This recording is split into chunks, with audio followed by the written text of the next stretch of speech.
না, বাস্তবে আমি একদমই চুপচাপ না। আমি খুব চঞ্চল। ফ্যামিলি মেম্বার্স আর ফ্রেন্ডস সবাইকে এনকারেজ করবেন এসে যাতে দেখে আমাদের সিনেমাটা, ক্রিটিসাইজ করতে হোক, প্রেজ করতে হোক, সবই যাতে করে এবং জানায় সবাইকে। এটা আমরা আসলে খুব মন থেকে, খুব যত্ন নিয়ে, খুব ভালোবাসা দিয়ে কাজটা করেছি। তো ওই জায়গা থেকে আসলে আশাটা অনেক যে দর্শকের ভালো লাগবে।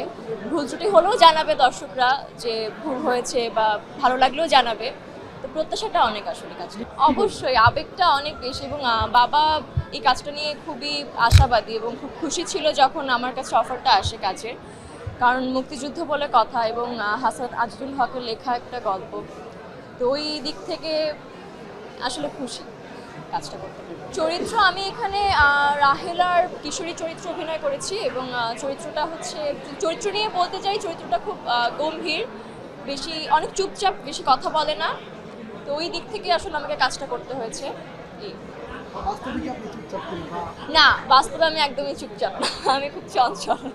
হ্যাঁ, অবশ্যই সেদিক থেকে কঠিন হয়েছে, কারণ আমার এখানে খুব বেশি ডায়লগ ছিল না, পুরোটাই এক্সপ্রেশন এবং অ্যাক্টিভিটিসের উপরে ছিল। সো ওই দিক থেকে আসলে ক্যারেক্টারটাকে তুলে ধরা আমার জন্য একটু টাফ ছিল।